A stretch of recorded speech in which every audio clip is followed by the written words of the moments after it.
whether wherever the NDA is not in power, wherever the opposition which is in the central is ruling the states, they have made it a habit to heckle the governor, to make the governor say things which are not true. And when the governor refuses to say things which is not true, and it is his right, there is no written rule, there is nothing written in the constitution or anywhere else saying that the governor has to speak what the speech has been made ready by the cabinet.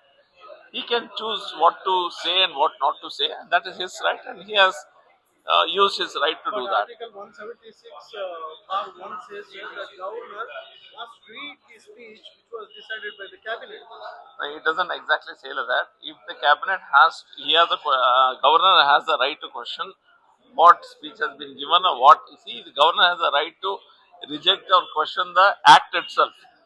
What the act they do in formulate in the assembly and they send it to him, he can send it back with the question. So Speeches, there are a rule that it should read the the cabinet. cabinet might say things which are of anti-national in nature. Doesn't mean that the governor can say that.